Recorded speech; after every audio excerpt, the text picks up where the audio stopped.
Texas! He's a 10. I choose this family.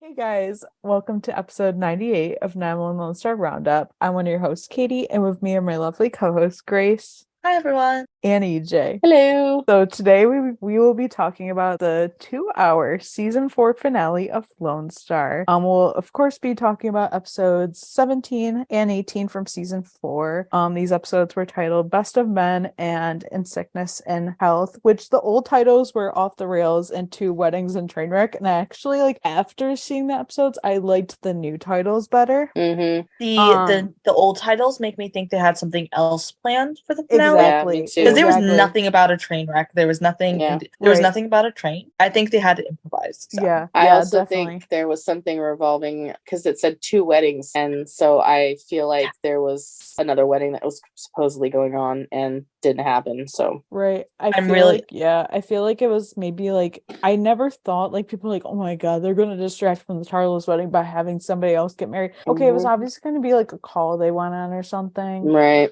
I was thinking, I don't know, destination wedding on a train or something. Technically already have a wedding call, because in 204 when Marjan was Salim showed up, and they went to that call about the bride that was sick or something, or no, everybody was sick. Anyhow, so this is, I just really want to know what the original plan was. Me too. I low-key want to know all the plans they had, and I've read a little bit of the articles, but I haven't really dived into it. But I know they had a bunch of different ideas. I don't know necessarily what they were, but but these episodes were so good. I feel so after this aired, I always go live, and I was I can't comprehend anything, and my friend was oh my god, I can't either, and I'm I literally can't fathom what we just watched. And even after watching it again, I still can't fathom what the heck happened. It's just a lot happened, so I'm just my brain. And I'm just gonna say it, I'm gonna do my best not to start bawling like a baby. I know, it's gonna be hard. This hits pretty hard for a lot of reasons, so I'm gonna do my best to keep my cool, but I'll mute myself if it gets really bad. But let's start talking about the first half, so 17 of the Tarlos wedding, I guess, the Tarlos podcast. Tarlos podcast. I have so many plans with that. Yeah. So we started off the episode with Wyatt in the hospital. Honestly, we were talking about this before we started recording. We don't really care about this too much, just because I don't know, for me, I feel this storyline's been done on other shows in different scenarios a billion times, and honestly it's just I was just saying that I think this should have either been saved for another episode I don't know where they would have fit that in there, or it should have been saved for next season, because honestly it just, I don't know, it was a lot on top of everything else. It kind of was random. The episodes still flowed really beautifully, right, but it was still also very random. So basically Wyatt's working on trying to hold things and stuff, and Judd's talking about oh, you'll be lifting a fire hose before you know it, and I'm just we all know that's not true, because we already know where they want the storyline to go. And apparently he was supposed to get some certain tests done, but the doctor that was supposed to perform them or whatever got pulled to another building or something, so it's not happening. Right. And so basically Judd's oh, I can take off time so that way I can be here when it happens tomorrow, but they're no, you go to work. And then Wyatt's saying how he has an itch or something, so they're oh yeah, that must be good. And I don't know, I just wasn't too interested in this. It's great that he's alive and awake, but I'm also I really don't care. We just care about our Tarlos. Yeah, exactly. And everything happened with the Ray Strand family. No offense to anything else, but we do not care.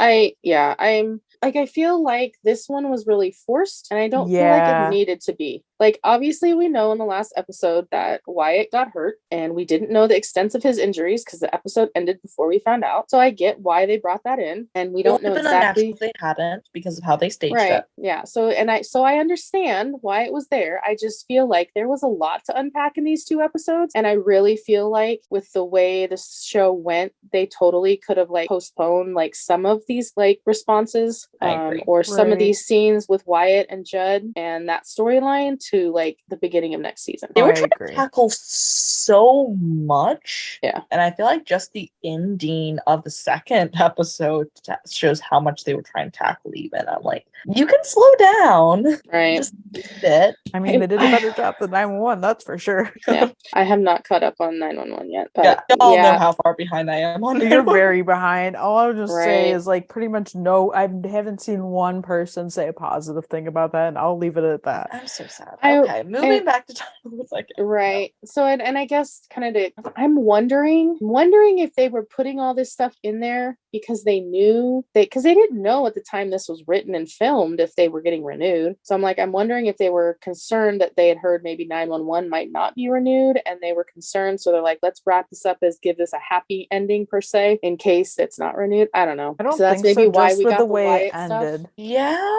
Because they would have wrapped everything up, like left no loose ends, and there were definitely like things that still need to be tied up in the end. That's true. Yeah. Okay. Yeah, but there's also nothing to renew or look forward to if you wrap everything up. So they were also probably playing Yeah. their part. Yeah. But yeah, I can't imagine we're going to spend too much time talking about the Wyatt scenes in this. I have a No, couple not thoughts, at all. but not much other than that. I'd like to focus on Carlos. No, And everything. it's fine with me. Yeah. So then we see Carlos's dad show up at the loft, it was really nice to see that. Yeah. And like Carlos is kind of like taken aback a bit because he's like, what's going on? And so he's Right. like, it's just funny. And I like love how they all hug and like and stuff. Like, you So know, good. TK and Gabriel, oh, my heart. And Yeah. then like they sit down and they're talking, and Gabriel's like saying how Carlos's name came up in like Ranger Daily Briefing, and saying how like everyone's talking about how Carlos took down an organ trafficking ring, and Carlos is like, well, not single-handedly. I hope you made that clear. And like, we love an honest man, like, Right. yes, We do, Carlos, we do. baby. And Gabriel's like, why would I want to do that? I can crow about my son if I want to, right? I Yeah, love you how can. proud he is. Yes. And TK's like excited too about it, and he's like, yeah, you can. And Gabriel Aw, is I like, love that scene. yeah, same. And Gabriel's just like, it's not the first time you give me a reason to be proud. And he mentions how like Assistant Chief Bridges is like wondering why he's still working on patrol, and he thinks like APD is squandering his talents. And TK's like, it's not APT's fault. Detective Washington has told Carlos to take the detective's exam like multiple times. She's been begging him to, and Carlos Mhm. is like, I already told Detective Washington and my eager fiance that it's not the like right move for me. And like Gabriel's like, oh, I agree. And Carlos is like, you do? And Gabriel is just like saying how like, you know, APG is a fine organization. Like, why would you want to take the detective's exam when you can become a Texas Ranger? And this is when Carlos is even like, oh my god, like what Right. is I happening? saw this coming the moment Yeah, that me too. that Yeah, came up, and same. I'm like, I mean, it was pretty, mhm. like, it was good, but it was like, yeah, I already know where this is gonna Yeah. go. But yeah, Um, Carlos is just like, wow. And this beginning part was released, I think, the day of or the day Oh, before. yeah. So we I think had it like was, like, part of a it, couple days before. but we didn't know the aftermath. Right. Yeah, so Carlos is just like kind of like, wow, okay. And he doesn't like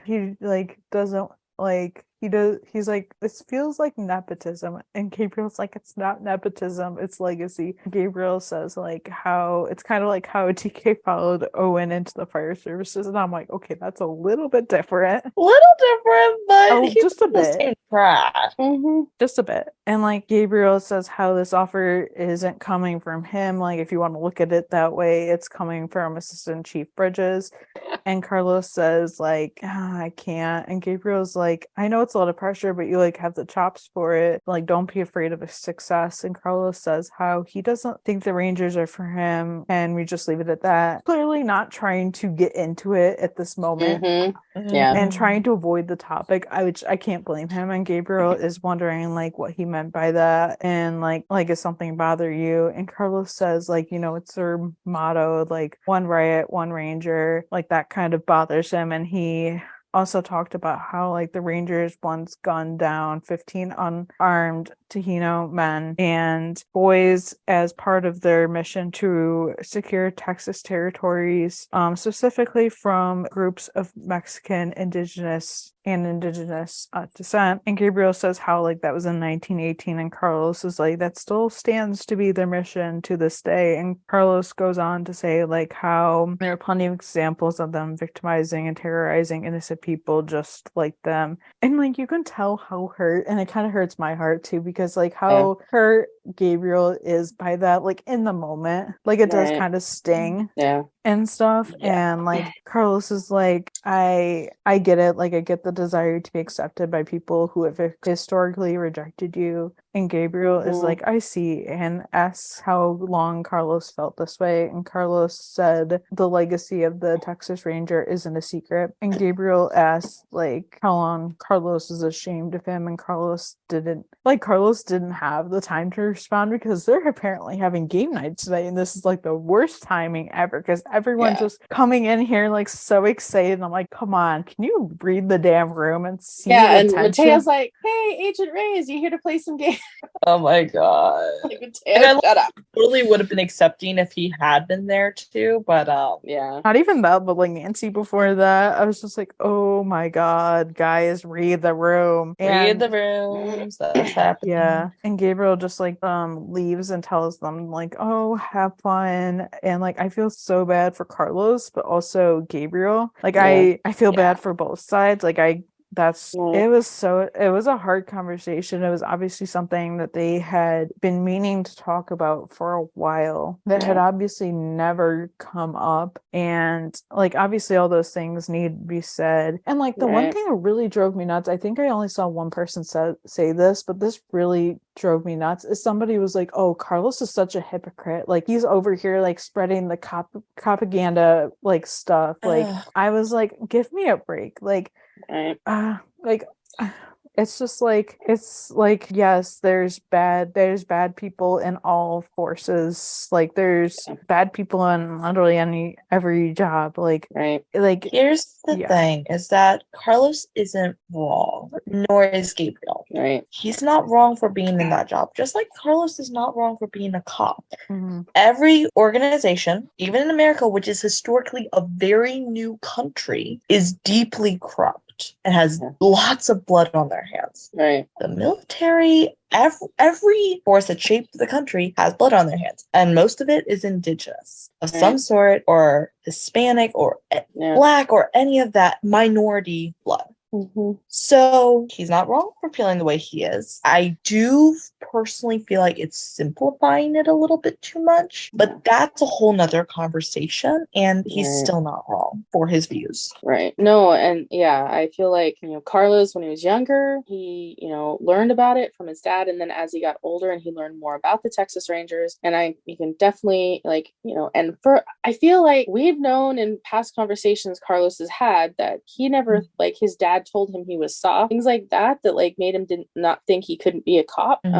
So there was like, and that was even up into season 2, and I also think that was partially like the image he had of his father. Like he had like a false narrative of his father. Obviously that shows a lot in season 2 because they're obviously his relationship with both of his parents, like he knew he was loved in a sense, but like his relationship back then was a lot different, even with his self, like his image of himself was different. Right. Yeah. So then here you come along and like his dad's inviting him to become, and I think this maybe was kind of spurred on too by now seeing TK and Owen working kind of together now at the firehouse and how that kind of started. He's thinking, well, Carlos is actually a really good detective. He should, move to the Rangers with more opportunity. And I can side with both of them. I feel I can understand why Gabriel was hurt, because all of a sudden he's thinking that his son is proud of him, and he's like thinking, okay, now my son is actually ashamed of me because of the job I have. Right. And then on the other hand, you're like, you guys are right. Like, there's definitely corrupt cops, like for sure. There's a lot of crap going on, and there's a lot of bad cops out there, but there's a lot of good cops out there too. And I think Carlos, right up until now, has been trying to be a good cop on the street and show that Latino cops can be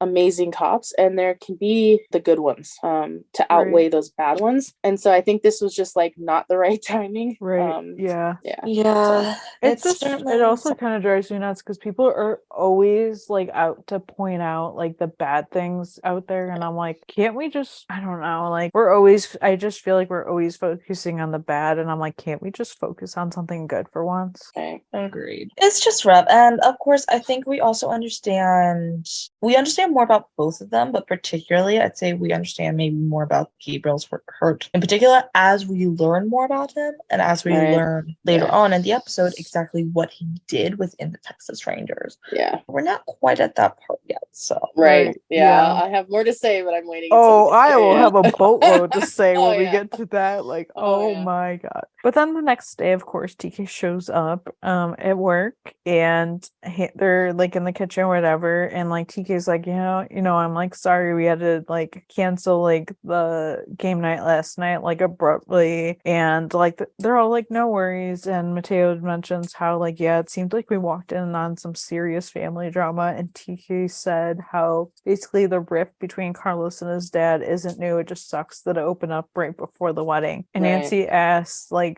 what he plans to do, and TK's just like, about what? And she's like, the rift. And this is when Judd walks in, and he's like, who's rifting? And Paul says about like Carlos and his dad, and Judd's like, oh, they could always settle it the Rider way. And TK asks like what the Rider way is, and I'm like, do we want to know? But here you go. And so basically he says how like when every time him and his brothers would get into a fight, his dad would shove them into a closet and they wouldn't come out until they were friends. And TK's just like, yeah, I think like forcing Carlos into a closet is what started this in the first place. Yeah. I love that line. It was so good. And then like, they're like, well, you just need to like get Carlos, you need to get him to like sit down. And TK's like, I don't think I'll be able to get them to sit down. And like Taya's like, you just need like a middleman or something. And TK's like, I don't want to get in between that. And TK's like I don't want to get involved. And then he's like, but I know who should. And I already know where this is going. Yeah, I'm like, I'm like, Mama, where are you? Yeah. But then I really I liked this call. We got like a basically like our baby call, which was such a callback to like the pilot too, because I was saying like this the other day. I was like, oh my God, we got a baby call in like the pilot of this show, and now we're getting it in like this finale. That's kind of cool. But yeah, so this woman was at a gas station, and this guy, like after she finished pumping her gas, she also has a baby in the car. Like this guy's asking her for money, and I'm like, okay, if you're ever at a gas station and somebody asks you for money, run far away. Literally get in your car, lock the door, and drive away. Because then he carjacks her because she grabs money out of her car, and he steals her keys. The baby's obviously in the car, so like kidnapping on top of carjacking. Right. And so she's like calling 911, and then I'm like, so Grace has to get like, they have to figure out a way to basically like box the guy in. So of course we have O'Brien, which I liked seeing him back. It was unexpected but really nice. And like it was good. So like him working with like the 126 to box this guy in, and then this guy ends up turning into like a neighborhood, and then like he basically ends up driving into a pool. So of course they have to save his dumbass. And the baby to arrest him, and Owen has to save the baby, which obviously flashes back to like literally Owen saving a baby in the pilot. Yeah. And then like they have to give her CPR, and they did save her. But this call, even rewatching it, I'm like, oh my god, this is literally making me emotional. Yeah. I was honestly already crying. And I was like, that was a tough one. I mean, I hate calls with kids anyways because they're always so emotional. But just seeing, I was feeling, I'm like, oh my god, this is the callback from when Owen rescued the baby and the pilot. And then I was like, oh my god, like the mother is on the line, Grace is on the line. You got Judd standing around, like all these parents are standing there and they're like trying. I was like, oh my god, to be a parent and watching that happen in front of you. Ugh. Yeah, it's something else. Yeah. It was. So then we see Carlos calling TK when they're at the park. He's like, where are you? Like, he's leaving a voicemail, like, I don't see you, like, call me back. Then he sees his mom and he's like, what are you doing here? She's like, the same thing as you, fresh air and tacos. And Carlos then realizes that TK set like her up to like basically talk to him, which we had gotten like the still of this from Tim like weeks ago, and I had been wondering when they were gonna put this in, and I was like, oh, we're getting this, yay. And so Andrea like heard about Carlos and Gabriel's disagreement about the Texas Rangers, and Carlos said how like, oh, he just told the truth, and Andrea mentions like about like all the bad people they've taken down, because Carlos is like, you know, like they've done this, and she says, well, they have like all the like bad people they've been able to take down, like yes, there have been blood on their hands, but what organization that's 200 years old doesn't, which is so true. Literally what I was saying. Like, exactly. I was like, man, that sounds so familiar. And we're just talking about the US here. Right, we're not into hundreds more years old country. And I'll stop now. Sorry. That's exactly it. And I was thinking too, I was like, oh my god, like Texas is in a really bad spot anyways, because it's right off the Rio Grande. You've got Mexico's right there, and there's a lot of like not so great things that happens in Central and South America, and a lot of things come through Mexico and try to get into the US, and Texas is like that first line of defense. So there's a lot going on down there. Right. I'm not even going to get into the stuff that's going on down there. But I feel like there's going to be blood on their hands because nobody's perfect. Right, exactly. So yeah, and then Andrea tells Carlos about like things about Gabriel, like, and stuff, because like he needs to hear this, and like saying how like, you know, when Gabriel started off at the Rangers, there were 96 sworn officers. 2 of them were people of color, and that's including Gabriel. And Carlos is like, yeah, you're making my point for me. And Andrea's like goes on to say how like when he got promoted to captain, he became like he spearheaded a campaign to recruit and train talented people of all backgrounds and genders. And Carlos is like, no. And Andrea says how like, well, he did, because like it's like Carlos never knew that. And Andrea is like, you know what percent of the Rangers are people of color and women today? And Carlos is like 5. And Andrea says how it's 30%, and like that's more than like a 10-fold increase under his watch. And Carlos is just like impressed. He's like, wow, I didn't know that. And Andrea is like, when's the last time you heard your father like boasting about anything other than the Astros bullpen? Carlos is like, right. And Andrea says how like he doesn't brag about it because he thinks there's still plenty of work to be done, which is so true. And like Andrea says how like, you know, Gabriel is a good, honest man, and he deserves like Carlos's respect. And Carlos says how he does respect him, and Andrea asks like, but are you proud of him? And Carlos says how like, of course he is, like he knows I am. And Andrea is like, does he? Because I'm not so sure, which is so true, because like they've obviously like, it goes both ways. Like they've never really had that conversation. I think in recent years, obviously Gabriel has said it to like Carlos. Yeah, but like they've never really full on gone into that. And I think Carlos hasn't really seen a need to say it to his father. Right. Yeah. And it's clear that, you know, obviously they're a family who loves each other. Right. But definitely some emotional things were neglected on both sides. Right.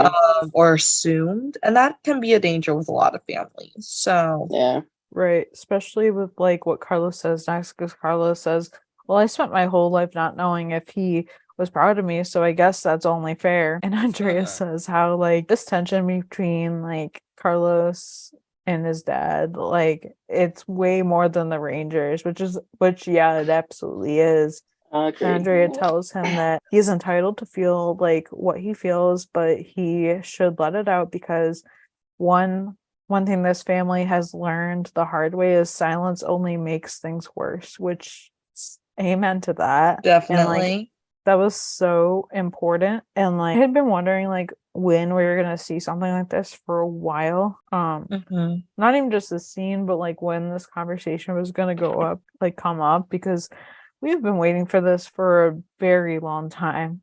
We have. And I'll say I've gained a new respect for Gabriel over the season. And I certainly have a deep respect for him hearing all this. Like, he's not a perfect man, not at all, but it's clear he's done a lot. And it's nice to hear this. Right. Exactly. Well, I mean, and because Gabriel feels like there's so much more work that needs to be done and he hasn't talked a lot about it, and also kind of getting the vibe that Carlos was a lot younger when Gabriel started getting like more promoted into the Rangers. Carlos didn't know as much as what was going on. So I feel like there's a lot of absence. And then obviously when Carlos came out and that whole like silent treatment as he felt and like the cold shoulder he thought he was getting, he just kind of like shut himself off from that. And now he's starting to finally open up and realize that, you know, his dad is a person too. Right. Yeah. So now we're gonna go back to the Wyatt stuff, but we're gonna make this real quick.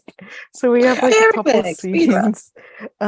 So like Judd's on the phone with Marlene, Wyatt's mom, and like the station, and like they're talking about like his test results and stuff. But then Tommy walks in the room, so she hears like that, like whatever Judd's saying, and so she's like asking him what's going on, and like, you know, Judd says like how his arms and hands are good, but like there's like a 90% chance that he'll never walk again. And like, you know, Tommy's just being like, you know, the good friend and like saying like, oh, but nerves can generate and stuff like that. And so Judd mentions how like Wyatt doesn't know because he was sleeping and his mom has power of attorney medical wise. So she was able to find out the news. So Judd and her are going to tell him after like his shift, which they do, and obviously it's a hard thing to like take in and stuff, and he feels like he's just gonna live in hospitals and stuff. Like obviously that's understandable, like you're just finding out this like huge life-changing news and stuff, and like it's hard and stuff. But then we see like Judd talking to Grace probably like later that night. He's reading these brochures and stuff. Grace had just put down Charlie and stuff, and then like, so this is when Judd gets the idea to basically like move Wyatt into their house in their living room, basically make like a makeshift like, you know, area for him to like recover. He's gonna get like round the clock care. He's going to quit his job to take care of him. And I'm like, okay, this is like, yeah, I understand. Like he was like, I wasn't there for the first 17 years. I need to do this now. And I'm like, okay, that's not your fault though. Like the thing you literally didn't know. The thing is he continually makes him not being there for 17 years his own damn fault when, you know, he didn't know. It's not his fault that he didn't know. Like, you don't have to punish yourself because you're not there. That's my main thing with him is like, you don't need to punish yourself because you didn't know. And like, I get him wanting to take care of him, but like, it is hard. And like Judd is, and we see it later that Judd's in over his head. Like it is a hard thing. Yeah, it is. And I don't feel like Judd is obviously not thinking clearly because he's going through grief of the loss of the things his son could have had. Right. And so he's not thinking clearly, just like Wyatt's not thinking clearly for his own reasons. So yeah, Judd's not making a good decision. Right. Yeah. I don't really know if this is the case, but I can't help feeling like he also feels somewhat responsible because it was in the middle of training that Wyatt got hit, which is not at all his fault, but we know Judd and we know that he can make anything his fault if he tries hard enough. I know. Yeah. And I want to say that like anybody who steps up and wants to take care of a family member that is hurt is like awesome. Like that, like some people can do that. This situation was a lot more complicated than just needing some care. Like the care Wyatt needed is like round the clock. For the first few months, he has to learn all over again how to do certain things. It's not easy. And Judd was taking on a big step to do that. And I think talk more about it in a bit, but yeah, for sure. anyways. But then we see Carlos go see his dad, and Carlos, like, he's like, oh, like, can we talk? And so, like, obviously his dad lets him in, and Carlos sees a puzzle, and he's like asking, like he was doing, like, you're doing puzzles, and Gabriel said, like, yeah, and like Carlos is like, I didn't know you were into them, and Gabriel said how, like, him and Andrea got into them during the pandemic, and like it helps him keep his mind off work. And Gabriel asks, like, you want anything to drink, like a beer, green tea? And this is when Carlos is like, green tea, like, and Gabriel's like, what? And Carlos asks, since when do you drink green tea? And Gabriel says, oh, it's been a few years now. They're like, it's good for like blood pressure and general wellness. And I mean, we love a self-care. So Right. yes. And Carlos is like, general wellness, who the hell are you? And it's so funny. And Gabriel starts to like walk away, but then Carlos was like, hey dad, I didn't like how we left things the other day. And Gabriel says, yeah, neither did I. And Carlos says how he just wants to know like that he's sorry. And Gabriel says, like, oh, you don't have to like say sorry. The Rangers aren't for you. They're not for you. Like, that's just how it is. And Carlos says how he's not sorry about what he said. He's sorry about the way he said it. And Gabriel says he never has to apologize to him for telling the truth. And the truth is, I didn't exactly give you a laundry list of things to be proud of me when you were growing up, and that's something I'm going to regret to my dying day. Which this was too soon, and we didn't even know what happened yet. Exactly my thoughts. And Carlos says, no, that wasn't the truth. Like, I'm proud of you, dad, and I'm proud to be your son. And Gabriel is like almost in disbelief of what he's saying, because like you can tell by his face. And then he's like, says like, Carlitos, you don't have to say that at all. Like, Carlos says how he's not just like saying that, and Carlos says, you're the best man I know, and that's why I would like you to be my best man. And Gabriel I started crying. Yeah, same. Gabriel is like a little surprised and taken aback just a bit, and he's like, best man, you're for your wedding, me? And Carlos says, if you will be willing. And Gabriel is like, if I'd be willing, you couldn't. It would be the greatest honor of my life. And he's so happy. He's over the moon. Like, I'm literally crying. I'm like, oh my god. Like, and like they hug. It's super Can sweet. I adopt Gabriel as my father? I know. I mean, same. Gabriel, I love you'll my have dad, another but queer child. Sorry, but can I adopt him as my father? Oh my god. I literally was crying so hard. I think I literally said, I'm crying in the club right now as I'm watching this. Well, it was so good because this was a conversation that has needed to happen for a long time. And then like certain comments, like, Gabriel saying like he'll regret that for his dying day, and how happy he was, and I could tell he was so happy too. Oh my god, these guys needed some reconciliation. Yeah, I'm so glad they got that too. And I loved like, them hugging, and then like Gabriel like thanks him, and Carlos says like, I love you, dad, and Gabriel like says it back, and it's like my heart. And then Gabriel's just like being like, screw green tea, we're drinking tequila, like, come on, let's celebrate. And I'm like, I love this man like so much. And like the love, like, it just showed like how much Carlos, like, just like how much he didn't know about his dad, and like even just the little things like green tea, puzzles, like it's just, I don't know my feelings on it. I really love this. Yeah. And I'm still sorting out some feelings, but all I know is that I do in fact have a lot of feelings. I know. Before we started recording, I was like, my heart is racing. I feel like I'm gonna throw up, and if I don't remove every liquid from my body, I might pee my pants when we start talking about this. Oh my gosh. Yeah. Listen, I know you guys told me to watch it earlier than I usually do, and sadly I didn't get to. Even if I had, I'm not sure I still would have processed everything. It took me Oh, like I'm 2 still days not to process processing. it. I can't Exactly. process shit. It's Still just not like processing. I was like, I think I posted something today, and I was like, "Don't talk to me until Lone Star comes back." Yeah, I know. Oh my god. Yeah, and I don't know if this was the scene. I think this was the last scene that Benito and Rafa filmed together. Oh, don't make me cry. It's too early. It's too early in I the know, we haven't episode. even gotten to the really bad part. We haven't. Don't. Let's not. So much so that I had to take my glasses off. I'm already tearing up. My glasses are getting soaked. So We're yeah. going to be a mess in a little bit, and it's okay. Yeah, so such a good scene. Oh my god, I love them. I love when they get scenes together. Nietzsche's Yeah. an amazing actor. Oh, He I can love play him. so many characters so well. Oh, I love him, yes. So then Judd shows up at Owen's. Owen apparently is getting like all the groceries because his brother and his family are, obviously staying in town with him for the wedding. But then Judd goes over there to tell him he's basically quitting because, he's gonna take care of Wyatt full time.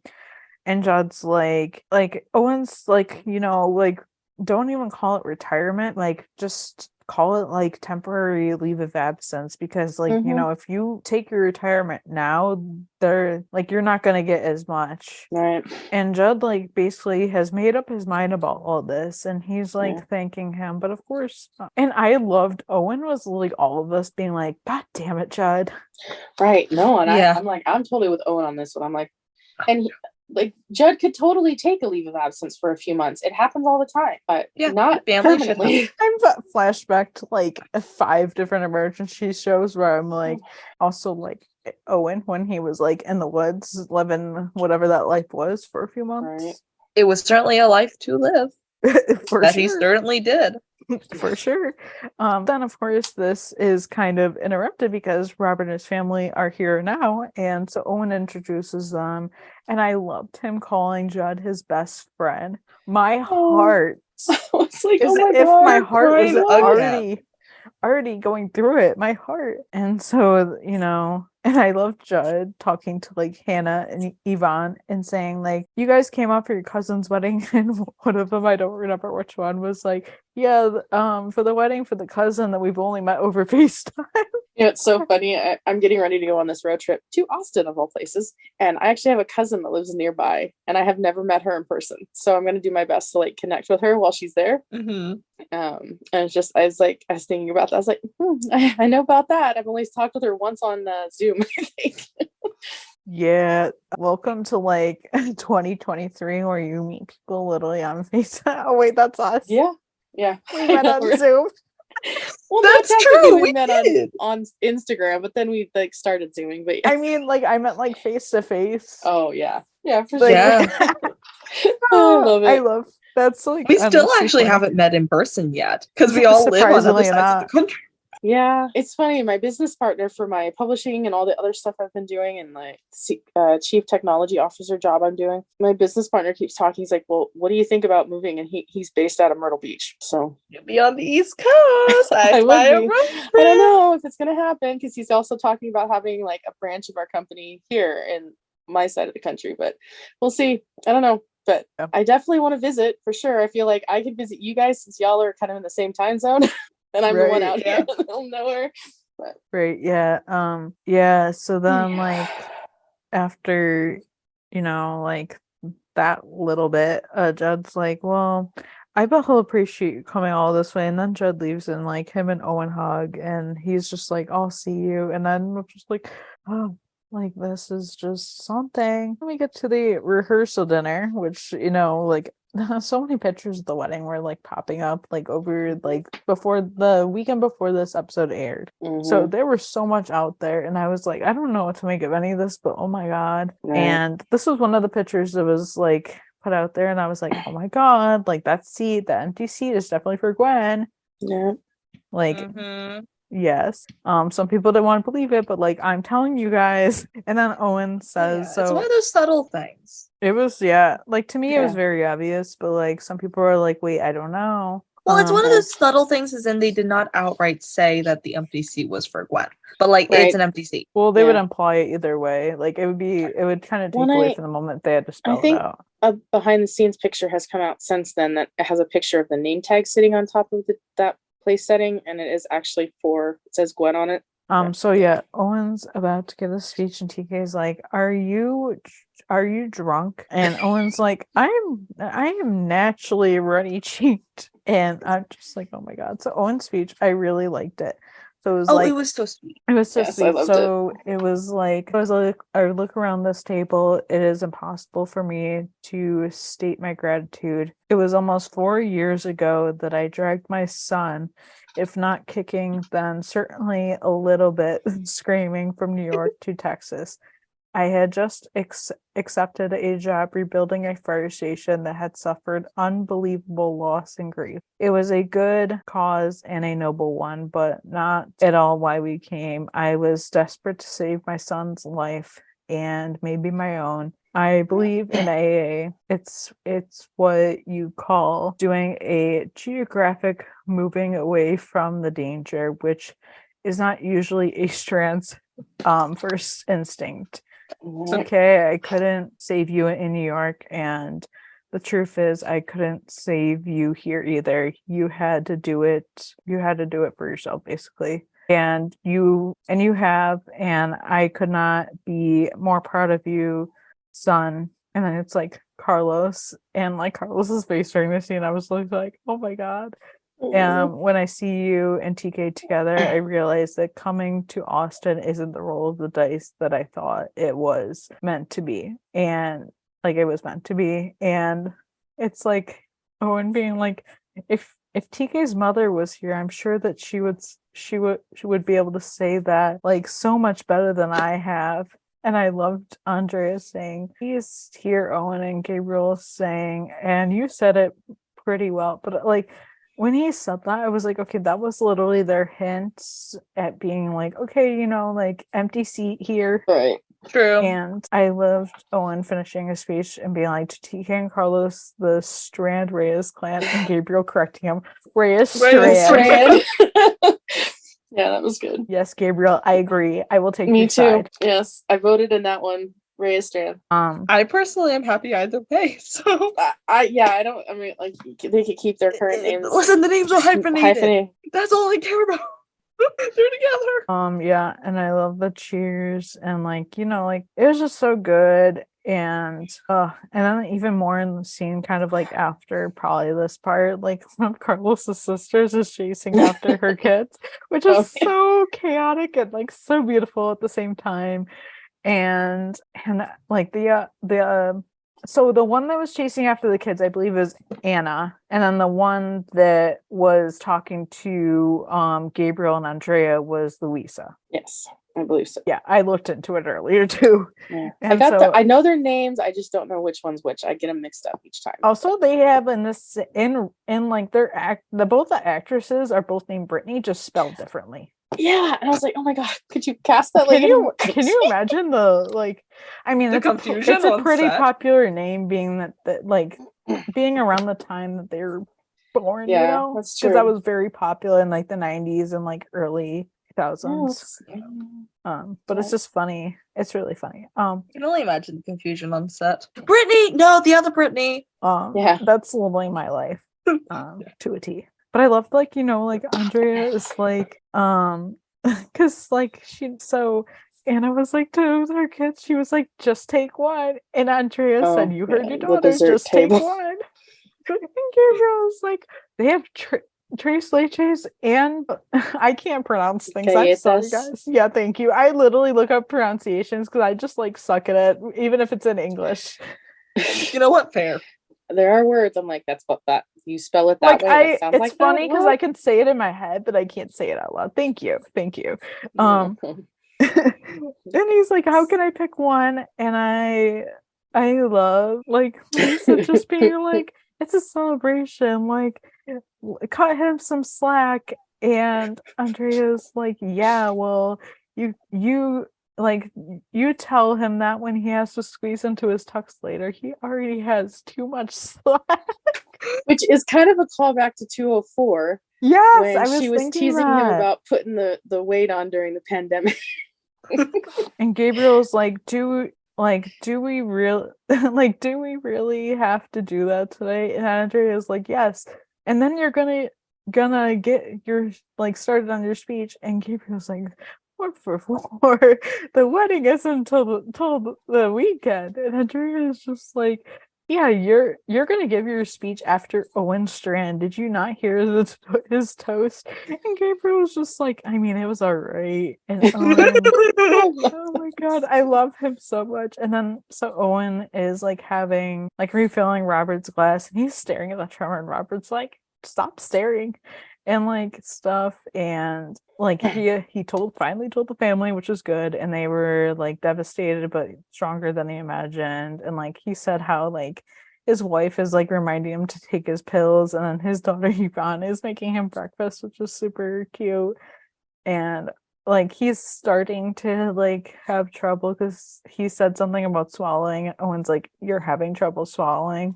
And it's like physically and mentally the way they put it, because it's like, yeah, physically starting to, but like also mentally he is. And but Yeah, he it's said like like the tonight nerves it's not just about stop that. working. Yeah, pretty much. It's obviously progressing rapidly. We discovered this already. I do not envy him. Yeah. So we see Judd stay with Wyatt in the hospital, which that was sweet, but that was pretty much all that scene was. And so then we see this oh my god, all like Andrea and Gabriel scenes were literally like, oh, but he's trying on his suit. He's like taking forever. And Gabriel's just like, are you ready? And Andrea's like, I've been ready. And Listen, if I don't have this when I'm older, I don't want it. Exactly. Their relationship goals. If I don't have this, I don't want it. Yeah. I agree. And Gabriel's like, keep in mind, like, I'm gonna have it on different cufflinks on the day. And she's like, will you just come out already? And so he shows her, and like, oh my god, he looks so good. I mean, like yes, we love it. And like he's like, oh, I don't want to outshine the boys. And Andrea's like, I think you'll just be just fine. So then she gets a delivery. But before we even get to that part, she gets a call from Carlos, and you can hear the call. And so like Carlos is saying like, oh well, tell Dad I talked to TK, and he can wear the cowboy hat with his tux. And I love how that was a topic of conversation. I'm like, I wanted to see that. I really wanted to see that. I think that was mostly like Carlos being like, Dad, do you really have to wear a cowboy hat to my wedding? I mean, it is Texas, and he is a ranger, so It's It's literally his. it's literally part of his like daily like uniform. attire. Well, and it's funny too because I was down. My roommate and I are driving down because we're going to a wedding down there, and we're kind of helping with the last minute details. And we asked like, what's the dress code there? And they're like, well, it depends. Like, we want people to dress up, but it's at Texas, so like nice jeans are basically your like dress clothes. So I was like, oh, my kind of people. So funny, right? That's so funny because here, like, I went to a wedding a couple years ago, and somebody was wearing jeans, and we all like a jeans and a t-shirt, and we were all like, what the hell? Right. Yeah, I believe that's frowned upon in a lot of places, but like, oh my gosh, if I could go to a wedding and just wear jeans and a t-shirt and dance and be like, I don't think that's exactly probably what it is. No, freaking heels. Yeah. Your girl here is not a heel person. I don't know either. But like flats every day. Yeah, like dark jeans, cowboy boots, cowboy hat, and some sort of like collared shirt is usually kind of the go-to, I guess. And so I told my roommate, I said, you better prepare for that and some bolo ties, because like she's a California girl, like she did not grow up dressing up like that. I was like, yeah, you're gonna get some interesting experiences. So I'll take some pictures with some people down there, and you guys can see. It'll definitely be interesting because yeah. And then the scene that we're all like avoiding. So delivery. It's sketchy as is, and the second not even the second delivery was mentioned, but the second he walks towards the door, I got this gut feeling. And my heart literally sank. And then he opens the door, and obviously he gets shot. And I'm like, what the hell? And I hate this, but I also love how last week we were like, Gabriel's not gonna die, and here we are. What the hell? God, I was so mad. And I like, was like, why Andrea do the runs crazy over to fans him. have to be right? Like, stop Yeah. speaking Don't- things into existence. Literally, stop speaking things Please. into existence. Ugh. Like, I know this That's was what's happening by planned this for a point. while, but even so, like, I still blame the fans. Yeah, same. I I literally was screamed. sobbing before he even opened the door because the moment the delivery was mentioned, I was like, That's Yep. sketchy. yep, I know what's gonna happen. Because I wasn't sure at first. I was like, okay, is he like gonna collapse? Is this gonna be a natural thing? Or is this gonna and then the delivery, I was like, oh, that's the oldest one in the book. Oh man. And then like for me, I was really sad because I remember sending a picture because Benito had shared a couple of pictures of selfies he'd taken of him in the tux. And I sent one to you guys and we're like, oh, he looks great. And I was like, oh my God, he got I shot had in the hoped tux. so much that meant that he was Oh. okay. Me too. I was like, I oh, that was didn't. false hope. And then yeah, last week we were all like, oh my God, he's gonna be fine.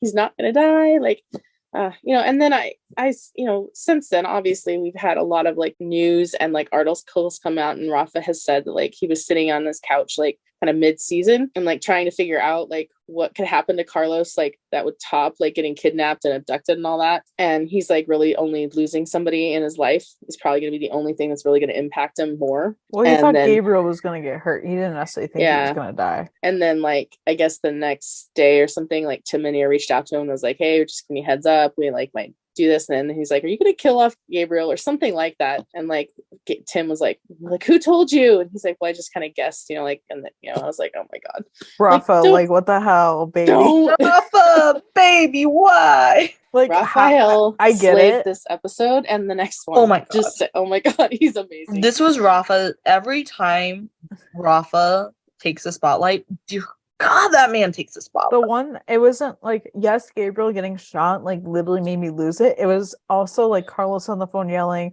Yeah. Obviously, Andrea yelling, like, what the hell? Like, right. I can't even comprehend this. We might have to have like a postmortem, like, in a few weeks, updating how we feel. Yeah. Because I honestly can't fathom my words right now. Yeah, no, Can I just petition for them to release an alternate AU of this season? Somebody write a fan fiction on this. Please, like he ends up being okay. I'm also mad that we didn't get to see him at the wedding with his cowboy hat. I'm so mad about many things, but partially that, like, you made us love this man and then you killed him. When I said I wanted TK and Carlos to share a life together, I didn't mean drama. Right. Okay, that was funny. But accurate. They already have so much freaking drama. Also, like the whatever you want to call it, these people need like a dead parents club because literally Paul doesn't have a dad. Carlos now doesn't have one. TK's missing his mom. I'm pretty sure Judd's mom died. Like, a lot of these people are missing parents. Technically, Owen could join that club even though his dad died when he literally didn't know him. Right. And in like a few years, Tommy's kids can join too because they're dad. So like, yeah, this is depressing. Okay, but yeah, it is. And then we obviously this sad music. This reminded me of another show, The Funeral, and like, because like I remember thinking, oh my God, maybe he's not like dead, maybe he's just hurt. And then we saw like Carlos putting on his tie, and I was like, what the hell, Lone Star? And TK is behind him, but then he's tying it for him. Carlos is like fighting to try and stay calm. Yeah. And then like it was just, my heart is hurting because like we're seeing like Andrea, Carlos, TK, the whole 126, like literally when Carlos' single tear falls down his face, I was like, no. And then after everyone's gathering, Marjan like says like how like, man, this is not the gathering I was expecting to meet Carlos's family at. And I was like, oh no. And even Nancy being like, no. And I mean, it was a pretty emotional. I think I lost it like before the sad music even started. Oh, but then I had long since lost it by this point. When they were at the gravesite and they were doing that whole thing, and I'm assuming that's assistant director Bridge or whatever his name is. Yeah, it was. Yeah, speaking. It was. Yeah. Whatever. Yeah. So whatever he was saying really got me, and then seeing like how like you could tell that Carlos was trying to stay strong for his mom and his sisters, but he was losing it inside. And then the single tear got me, and the music, and then the 21 gun salute, and the playing taps, and the folding of the flag, and handing it over to Andrea. I'm like, you know what minuscule detail got me? His photo. Yeah, because he's there sporting a huge grin. I'm just like, especially that's a photo I've seen before, so I was just like, really? Yeah. Well, and then the one of him and Carlos next to it, and I think there was something like there was like a little written saying or something, and it was like, you know, he's left behind by his children and his son is continuing on in the public service or something like that. I'm like, yeah, I didn't read any of that for a reason, but so after obviously they're all gathering as you do, and I loved like Tommy like meeting Andrea. It sucks because under like really shitty circumstances, but I love like them like having a moment, and I love Tommy saying like, you know, he's watching over her and her family, and that was really sweet. And then Carlos and TK are sitting with his sisters, and I was like, remember when he would pull us out of school and say it was for urgent family matter, and Luisa's like, yeah, or he'd flash his badge and like take us out for ice cream or the movies, or for like a puppet show when we were sick. And TK's like, puppet shows, and like she's like, well, they weren't actual puppet shows, they were like with our stuffed animals. And TK's like, why didn't you ever tell me about this? And Carlos says how he doesn't have a memory of that. And Anna says how like you were little, like he was very sweet with you. And this is when Ranger Bridges interrupts this whole conversation, and to give him like Gabriel's like Ranger star. And bro, I was sobbing. Carlos like asks him like if they found who did this, which they haven't. They have no idea. Right. And okay, this Ranger guy, and like people had been saying this the other day. Okay, yeah, he definitely gives me an off vibe. I do not feel comfortable. I don't like him. No, I know I don't either. trust most old men. I'm going to say that very blatantly. I do not. He knows more than he's leading on, I think. Right. Oh, he absolutely is. I don't trust him, and something just felt very wrong. Yeah. Is it just he's probably behind some corruption in general and feels wrong, but is it behind the murder? Maybe.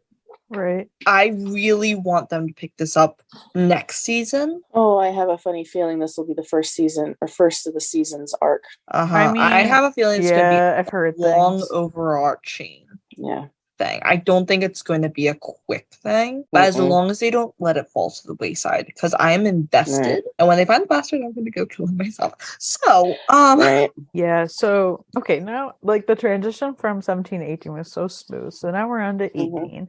TK wakes up, and Carlos is obviously not in bed. So this is like a parallel to 3:13, I believe it was. And so Carlos is on the couch looking at his dad's Ranger star, and TK goes out there and is like, hey, like why don't you come back to bed? I'll rub your back. And I'm like, oh my god, don't make me cry. And TK sits like next to him, and Carlos says like thanks, but like I don't like he's not going to be doing much sleeping, which understandably so. And TK like tells him like you should really try though. And Carlos is like saying like how like can I sleep with the person is still out there breathing fresh air? And then Carlos looks at TK and is like, I'm sorry. And TK's like, you have nothing to be sorry about. And Carlos is like, no, I think I do.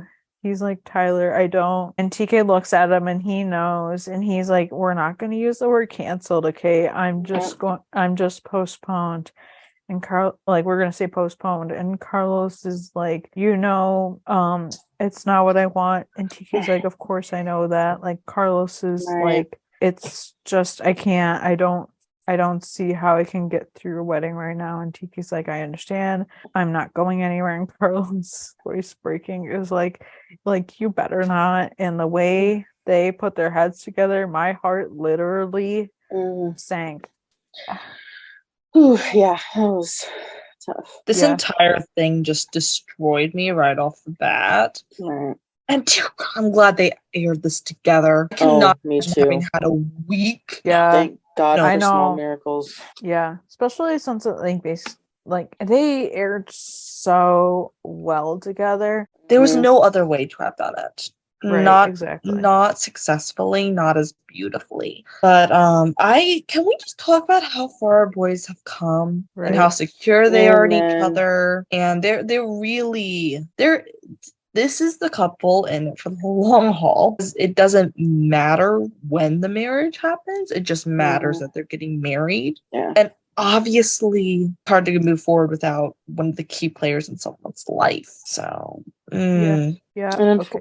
And Yeah. No, go unfortunately, on. this is a situation where Carlos has never really experienced major loss like this, no, not like especially Yeah. so tragically like this. Like, I'm sure he's lost grandparents to maybe an old age or cancer or something like that. But to have it tragically taken away like it was with Gabriel, like just being shot in cold blood, like that's Yeah. Mhm. Yeah. and Well, with it's no different when it's your answers. parents too. Like, because Right. It really is. I've lost like my grandma, and like, yeah, it was hard. Mm-hmm. I've also lost pets, and those have been like so much worse than Yeah. like any human I've lost Mm-hmm. in my life. So like, it's rough. Even with as troubled a relationship I've had with my parents, whether I get on with them now or not, when it happens, it's going to be hard. Oh Of yeah. course. No matter what my relationship with them is like at that point, it's going to be hard.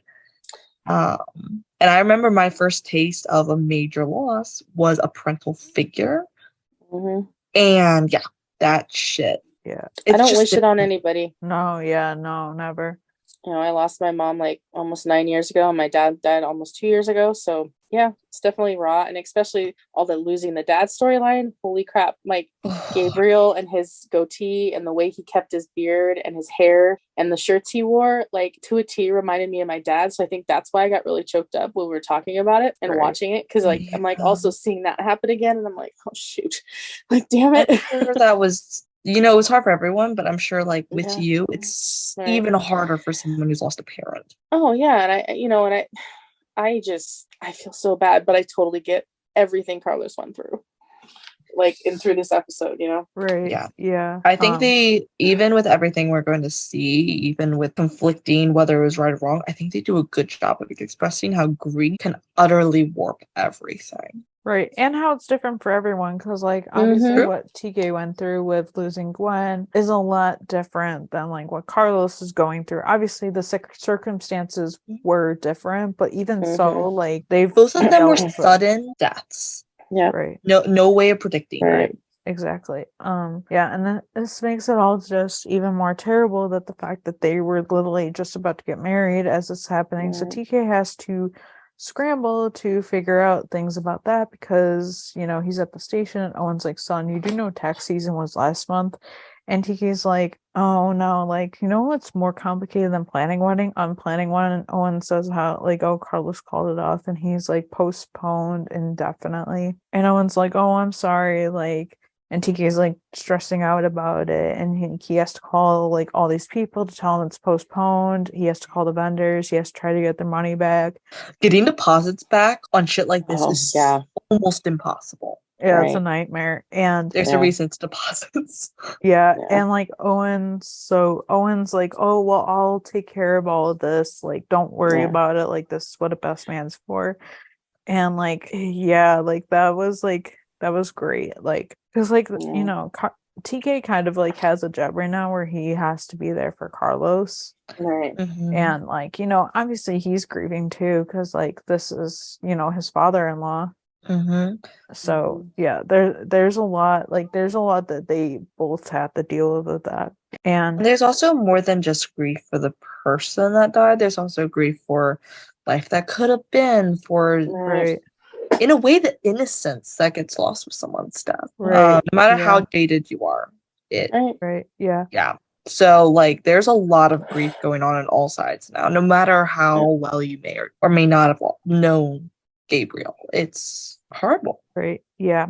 Then Carlos's mom calls him to come over because she can't find like the life insurance paperwork that they need. So like they're looking in his office that he has at their house, and it's Lily on top of the desk, and she's like, "Oh man, like I'm so sorry for making you like come over." And Carlos is like, "Just like don't, like it's fine, like don't apologize." So Carlos is putting like other stuff back, and he finds like a false drawer in the thing, and false bottom in the desk drawer. yeah. My mystery loving Salvador in this little tidbit. Yes, I I was like, ooh, that's false bottom hiding. classic. I was like, but like, yeah, it was like, oh my god, what's happening? But I was also like, oh shit, because like, he finds like, these files, a VHS tape, and like he has a burner phone, and Andrea's like, she didn't know anything about this, and Carlos is just like she's like wondering why he had this, and Carlos is like, well, I think Dad had secrets, and like Andrea also finds out through all this that like they're postponing the wedding because she's talking about how she's like she called a flooring company to get some of the floorboards replaced since obviously there was blood on it. And just with the wedding coming up, and this is when Carlos is like, oh, we're telling everyone today that we're postponing and stuff. Like he just can't go through it like right now. Like it doesn't feel right to do it right now. Right. And like it's hard, but like I don't know. I had like I don't know what my thoughts were about like this coming about. I'm like, oh god, what's happening? Like kind of thing. I don't know. My like grief-addled brain mainly just focused on the VHS tape because I'm like, oh, I haven't seen one of those in a while. I know, I haven't I seen one in literally forever. barely Okay, there's focused on like those young fans that literally gonna be like, what is that? Yeah. Oh my They're gonna be God. like kids. had a kid. Yes. So let me say, those were the things that you used to have to rewind before you took back to the place that you rented those from, because there were places that you went to, get the movies, because we didn't get them for like 9 months after a movie came out of the theaters. Oh my god. You remember when you would watch a VHS and like it would show like coming to the theater soon? Yes. Oh my god. I missed that. Yes, I think I do. still own a bunch of VHSs. Actually, I don't know if think- I think I actually think I still have a VHS player, like a DVD and VHS player. Oh god, I hope that thing works. That's gonna be so hard to replace. I don't have one anymore, unfortunately, and it kind of sucks because years ago my mom went to put like all like our videos, because all our videos were on either little cassette tapes, or like my first birthday video is literally on a VHS, and my mom was like, she wants to get it like put on a DVD basically. And she's like, I have to find somewhere where I can do this, and this was like years ago that she was trying to do this. Yeah, it's not easy. It's not. I'll tell you what, we stored a bunch of VHSs from when I was little. Like I grew up on like Winnie the Pooh, Sesame Street, Veggie Tales. That's what I grew up on, and all of that was on VHS. We got it from the library or we owned it. Right. We stored a bunch in a shed. All of them got destroyed. Oh no. Literally, childhood memories of stuff I grew up on VHSs. I don't remember what they were. And it's the worst thing. It is. And I remember when I was younger and my mom would like get me like one of the Disney ones that were in that big plastic case. I remember and like those. it had the like the certain cover on it, and you're like, you had to get it because like, it's gonna be worth something someday. Yeah, no, sorry. It really isn't. Like, yeah, it's like, all they the just re-released them. Yeah, they did. And then do you remember when this is totally off topic, but do you remember when they used to go into the vault? Like a movie would like stop being sold for like 10 years, and then like it's going in the vault. Like the Disney vault. When Disney Plus comes out, it's going to be on there, basically. Yeah, especially the old ones. The nostalgia. I think we keep taking like mental breaks simply to process what we're talking about. I love the fact that we're sitting here having a conversation about VHS tapes. Yeah, no, it is. And I was trying to read the words on the VHS tape because I was trying to figure out what they meant. It just like jumbled to me. Yeah, it like really SG. Anything. Like I remember catching SG, and I was like, okay, so and then obviously I think it was like the jigs or something like that. Like it was SG and a bunch of numbers. Yeah, well, that's what I mean. It wasn't like, because obviously with what's on the tape, which we'll get to later, it wasn't something where you wanted to label it, basically. Right. So obviously it was in code. Right. But yeah, so Judd apparently brings Wyatt home, and like this is going to be a lot, and we see that, and I don't know. That's all I have to say on that. I'm just gonna pop in and say that taking care of someone because of guilt is never the right motivation. Exactly. Or because of a sense of obligation. And giving up your life is even worse. And also it's like I love Grace supporting him in it, but they also have a very little child. And change can be hard for little kids. And so having a bunch suddenly moved in, I'm just like, this is not gonna be like, how sustainable is this idea? Right. Yeah. I feel like he was gonna do it either way. So like she kind of had to get on board. So I understand that. And obviously she's gonna support him if she can, but right. Yeah. I had to make the decision to put my dad in a skilled nursing facility after his second surgery. It wasn't easy, and I understand why they didn't want to do it. And I like I said, like I don't have a problem with what they did. I just feel like they were doing it for the wrong reasons, like Grace said. Yeah, Judd, I agree. I agree completely. Yeah. Yeah, but then we see TK come home and Carlos is like messing with the TV input. He's trying to get the VCR in there and stuff. And TK's like, where'd you get that? I know. TK's like, what is that? Where'd you get it? And I'm like, TK, boy, wake up. Have you not seen one before? Like, I know you have. Oh my God, TK, are you an iPad kid? No. Being that he's literally... I know you're kidding, but like being that he's, older than me. Yeah. So I'm like, he acted like an iPad kid. Carlos is lucky that VCR even worked, because like the last time I tried to put a VHS into a VHS player, like years later, it like ate the thing. Even the ones I have whatever you call it, like moved over to DVD. Even those, like they have breaks in them. Like they like mess up and stuff. But yeah, like then TK sees all this stuff, like all these files, all this, like the VHS, obviously, like all this stuff, and Carlos is like, yeah, my dad had a false bottom drawer, and TK's just like, well, one of these papers says confidential, and Carlos is just like, yeah, and he has this burner, casually, yeah, whatever, and he has this burner, it's password protected, and then we see this the VHS, which I had been wondering what the heck was on this for, a bit. And I was like, what the heck can be on this thing? And so if we see it, and it's a video of Gabriel from October 29th, 2003. So it's like a 20-year-old video that's just been sitting in a drawer.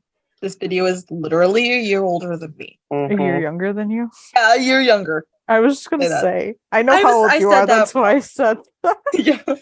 A year younger than me, and I'm like, also because I know that's how old TJ is, so I was like, I knew. That's fair. Carlos, so yeah, like Carlos is like, oh yeah, my dad looks so young, and Gabriel says like how like this is Sergeant Gabriel Reyes, and if you're watching this, that means something has happened to me, and I'm like, oh God, and he has uncovered like a network of corruption, APT, the state troopers, and his own organization, Texas Rangers. These organizations have been compromised by cartels, and he like has names and files, and until he can determine like the safest thing for him and his family, like he doesn't know who he can trust, so he's gonna contact federal agents, DAA, FBI, and proceed with a plan of action. And then we see young baby Carlos practically, and he's just like, Papa,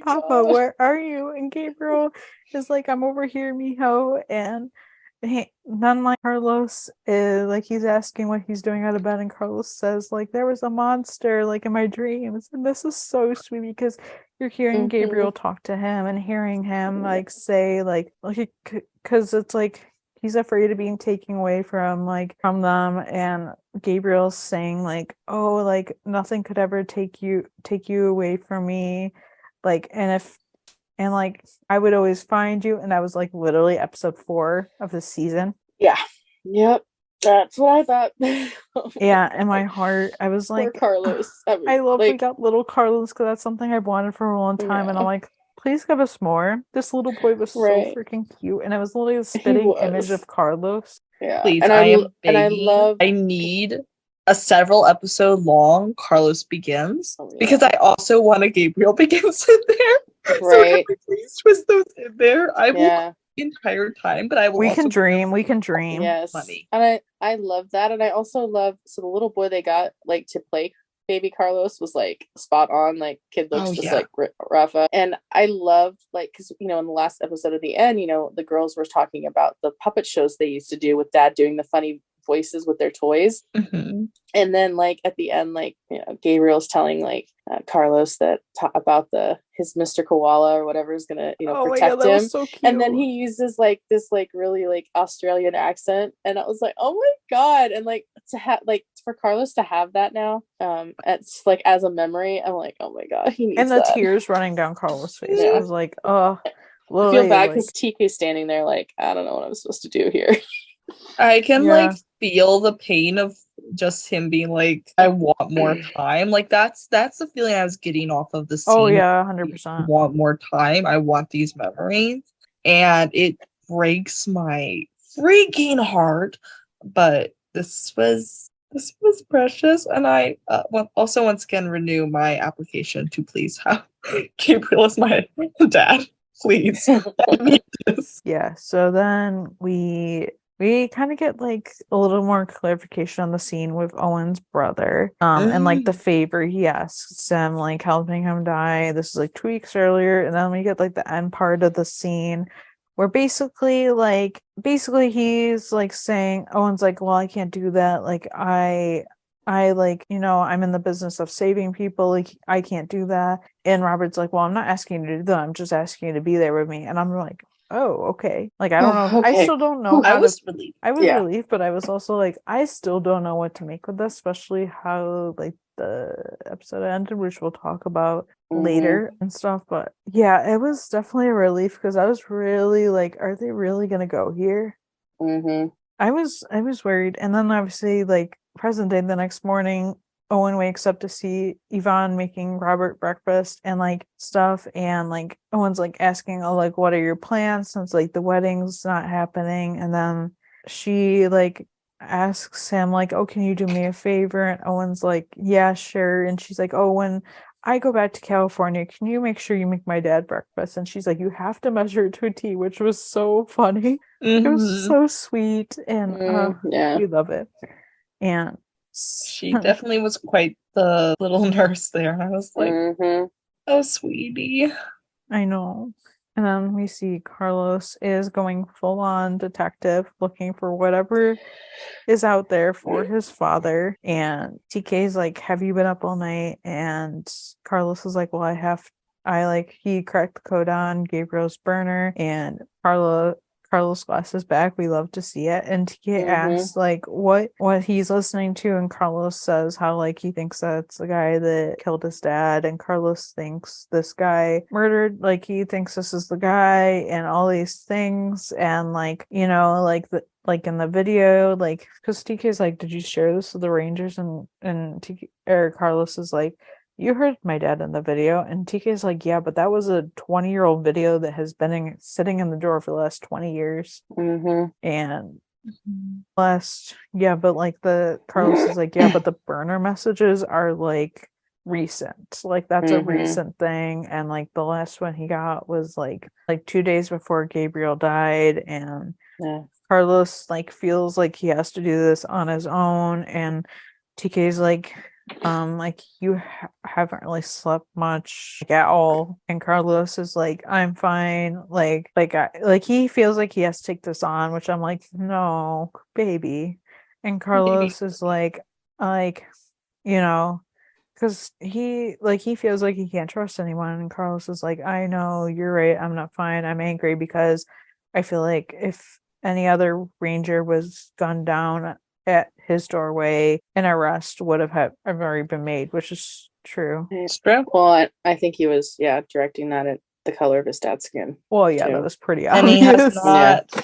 he's not necessarily wrong. He's not wrong. This is historically a fact. Right. Yeah, that was pretty obvious. And TK's like, I know. And TK asks like what he's gonna do, and Carlos says he doesn't, like, he doesn't know he can trust but himself. And then like TK brings up a good point and stuff. He's like, well, why don't you talk to Detective Washington? Like, and Carlos is like, she's not a homicide detective. And TK's like, well, neither are you, but like she probably knows somebody. And Carlos is like, yeah, you're probably right, like, and stuff, and like that's not a bad idea. And TK's like, so you'll talk to her? And Carlos is like, yeah, but not on the phone. And TK like offers to go with him, but Carlos is like, oh, you're right, I really do need sleep. And I was like, I know you, Carlos, that's not where you're going. Right. Like, that's not. And so yeah, I was hopeful for a little bit, and then I was like, no.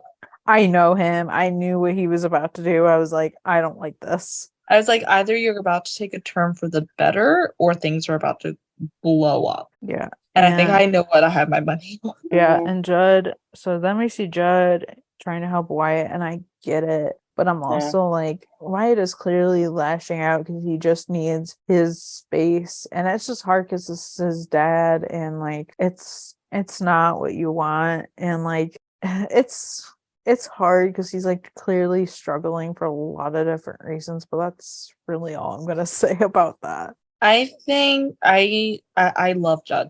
Please do not get me wrong, but I don't think he is the best caregiver material.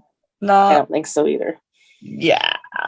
Well, it's one thing if you're taking care of your parent that has like dementia or whatever it may be, but when you're taking care of your kid that is probably going to be paralyzed, has just gotten released from the hospital when he really should have went to like, you know, to a facility, even if it was for till he got off his feet, like that was the plan. Like for 3 months he would, you know, develop these skills and then he would be able to go home. Yeah. Yep. So then we see TK talking to Owen. Obviously he's concerned and like he's worried about Carlos, and so TK kind of tells him about like the situation, how they might have that problem on their hands, and he tells like him about the whole situation and like how he didn't tell the Rangers because he thinks they might be in on it, and like TK's just not convinced. And you know, Gabriel was like keeping all this like close to his chest, and Owen's like, you don't think Carlos would take matters into his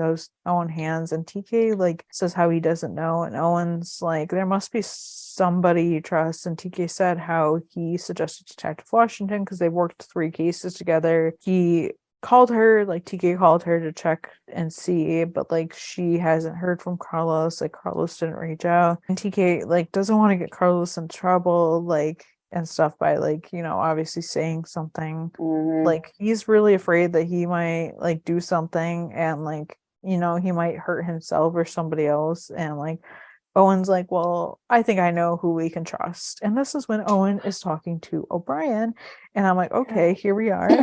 We love it. And Owen is like telling him, well, he's asking about this cartel guy that Carlos is most likely going after. And Owen, and then Owen's like, Owen, I'm sorry, but you are a dumbass. Actually, I'm not even sorry because it's just truth.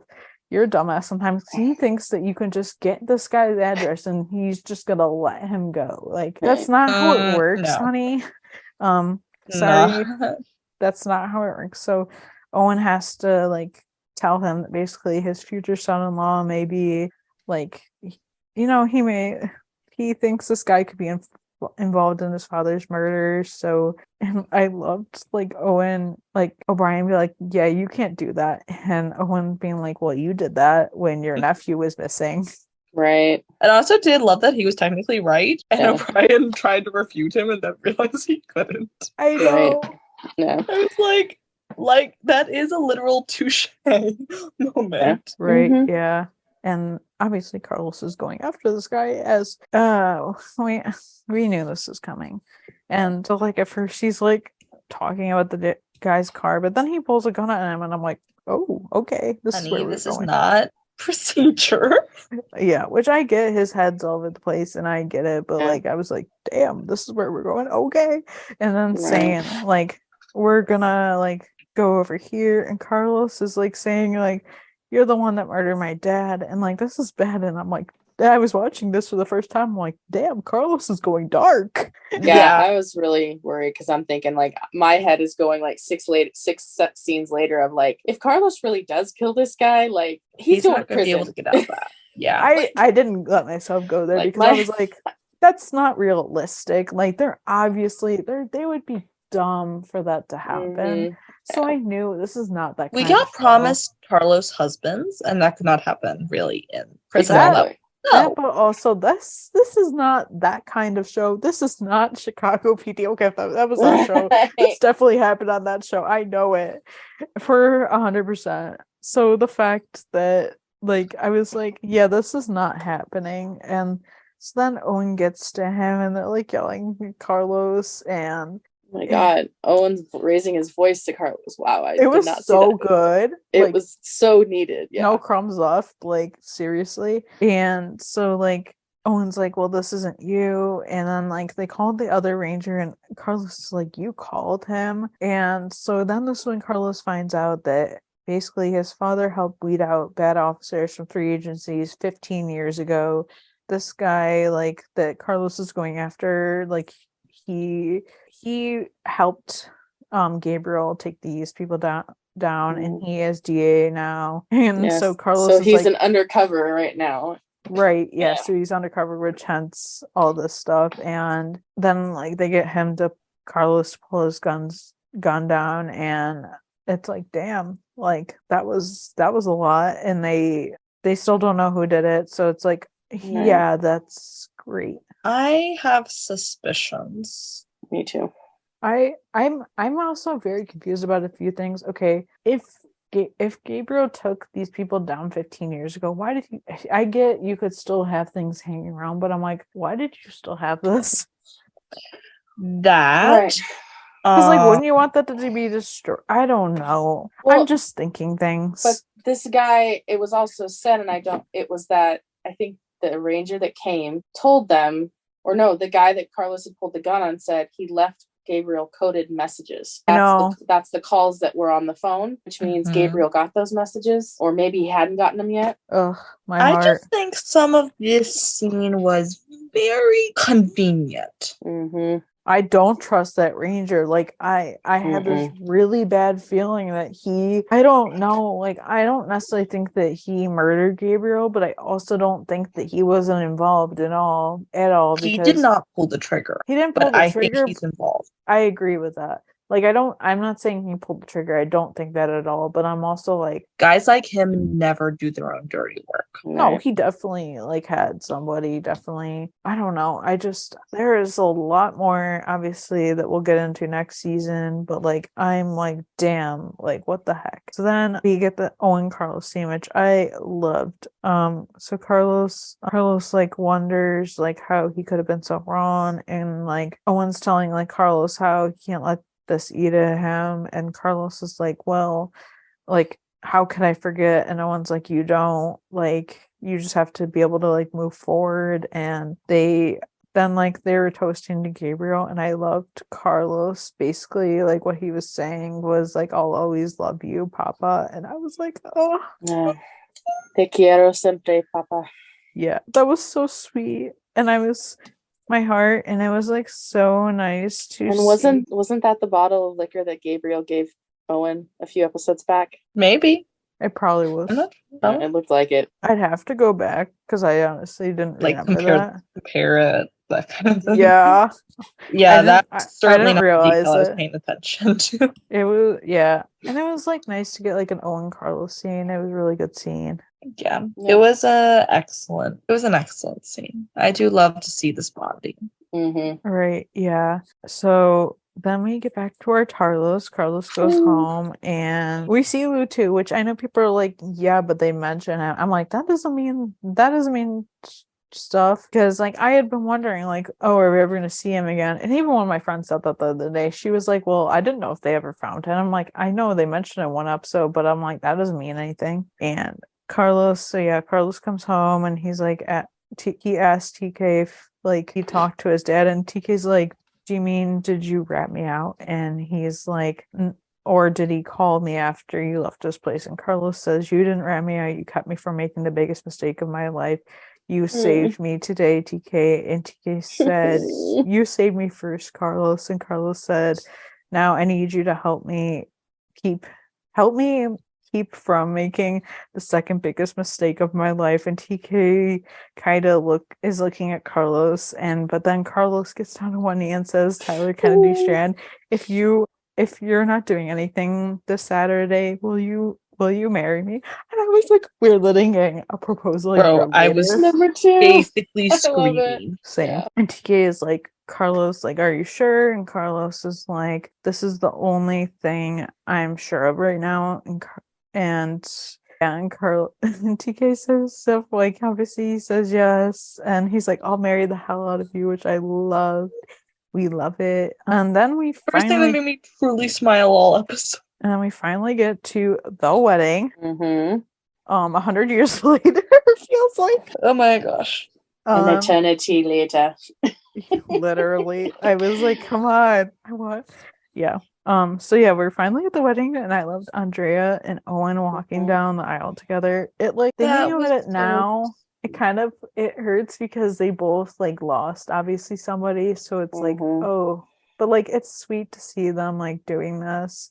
Right. And of course, we saw like that Iris is Carlos's woman of honor, as I like to say. And then obviously Owen's TK's best man. And I love how like we saw one of Carlos's nephews is like basically the flower boy. And I was like, oh, that's cute. Yeah. And then I loved how TK and Carlos are walking to each other, and like then they walk down the aisle together, and I'm like, looks so good. Looking so good. Like, our boys look good. Yes, they do. See Paul as an officiant. Thank you for your service, Paul. Thank you, Paul. Thank you, Paul. Thank you. And okay, so then he's like doing God's work, as I like to say. And it only took us 4 seasons to learn Carlos's middle name, because it's like Carlos Tomas Reyes. And I'm like, why is this so perfect? Yeah. Like of course it's Tomas. And I loved Paul's opener, because he's like, friends, family, we gather today on this day to celebrate the union of Carlos Tomas Reyes and Tyler Kennedy Strand in marriage. They choose to make their commitment not only to each other but to the world. And TK Carlos, surrounded by a sea of love, your family and your friends wish you joy. May you laugh together often. May you surprise each other daily. And most importantly, may you stay out of the ICU for at least a year. Thank you, Paul. Yes. Good one, Paul. I was like, oh, you did it. Yeah. And then we get to their vows, and this was literally like a dream come true. So like TK's vows, I loved his vows, because it was like, Carlos, when I first met you, you looked at me as if you knew something about me that I didn't know about myself. Saw me for the man I hadn't yet become, and you lit the path for me to get there. I spent so long feeling like I didn't deserve happiness or even a future. Like maybe I was too broken, but you changed that. And whenever I see you and whenever I'm with you, I feel whole. And I vow, Carlos Reyes, to take care and nurture your heart for the rest of my life as if it's my very own. Oh, and then I loved what I learned that Ronan like actually wrote out the vows, because like I guess in the script it said that TK was reading from a piece of paper. So then Ronan that morning wrote out the vows on his own like little notepad from his hotel room. Yeah, I wrote that down later. Yeah, and then oh my god, that's so good. Yeah. Ooh. Then we get to Carlos's, and TK looks at him like, you memorized them, didn't you? And Carlos's face, he was like, that is such a Carlos thing to do. He memorized his vows. I was like, of course he did. Of course. We love him for it too. And I loved his, because he was like, Tyler Kennedy Strand, you're the dream I would not allow myself to have. I have lived my life in so much fear, closed off, shut down in ways I didn't realize. You are the key that unlocked me. The fact that I'm standing here with you today before God, my family, and everyone is nothing short of a miracle. You're a miracle, TK Strand, my miracle, and the greatest adventure. And then his voice starts breaking of my life. And no matter where the journey takes us, I vow to be by your side. I vow to be the caretaker of your wild heart. And TK's just like, we both ended our vows in heart. And Paul's just like, yeah, you did. Mhm. Oh, my heart. And then, of course, they get to exchanging the rings. And, like, so Owen gives it to him. And TK says, like, oh, he loves him as his soul. And I'm like, oh. And then, like, we see, okay, I was not expecting this, but we see Gwen behind the I tree. was not either. I literally screamed. I was like, oh, my God. Yeah. And then I was like, wait, if they had Gabriel on the other side, I would have lost it. Yeah. I was like, I'm kind I of was glad. expecting it. I was expecting it, but I was kind of glad they didn't because I would literally lose it. I was like, oh my God, if Gabriel is there, we're going to lose it. And so, yeah. And like, Gwen's like, oh, it's all going to be okay. TK is going to be okay. We saved his life, Owen, and now he gets to have one. And then I loved, this was comedic because Iris losing the rings for a second was funny, but she finds them, obviously. And then I love Paul being like, saying like the power vested in me by the internet. I pronounce you married. You may kiss your husband, and love it. Tarlos is married. Ah, I'm so Yeah. happy. We have Yeah. waited so long. I know, like getting this, it felt like a dream. Like I was like, and even like every day, like since I watched this, I was like, I can't believe this happened. Like I'm like Right. cry, scream, whoop. That's how I feel. Like I had so much, I don't know, excitement just talking about this. Like just so much. And there's just, I feel like every day more pictures behind the scenes. If you guys don't, why am I blanking right now? Obviously, it's my brain. Andrea, sorry guys, I'm blanking right now. Roxana Brusso. Yes, if you don't follow her, you need to follow her because she has been Yes. posting the best behind the scenes. The Mhm. best. She has a picture with everybody. Yeah. Bro, we love her for it. I love Yeah, her so much. She's even like reposting like videos people are making for like Gabriel on like edits, and she's like, oh my God, this is so true. And I'm like, oh, I love you. Yeah. And she and she's like, yeah, Benito was one of her favorite on-screen husbands. She said, yeah, she said he's my favorite husband. And I was like, yes, Okay. as he should be. I love it. Exactly. Yeah. And we get to see wedding dance, like Carlos dancing at their wedding, which I already have ideas in my head. But I love the people that have been doing the pilot and then now like the parallels. Yeah, and them I haven't dancing together. seen very many of those. Actually, I don't think I've seen any of those. And like, Also, the fact I have to mention how TK was wearing a kippa. I'm Yeah. so happy with that.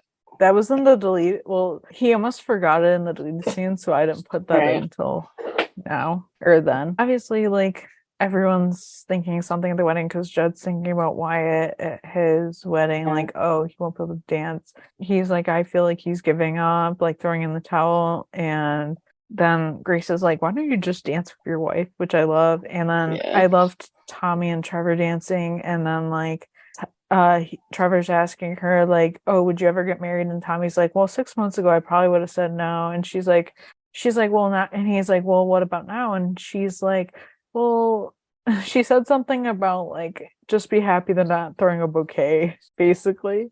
And I was like, that's pretty funny. And then like, I loved like the cake topper. It was perfect. Mm-hmm. Like I liked the little details of everything Mm-hmm. and stuff. And then I loved Carlos sitting with his mom, and she's like, shouldn't you be dancing with your friends? And Carlos is like, I'm exactly where I'm supposed to be. And like he asks her how she's holding up, and she's like, oh, I'm good. And she's like, what about you? And Carlos says how that was like the best night of his life. And like that makes her so happy, you can tell. Yeah.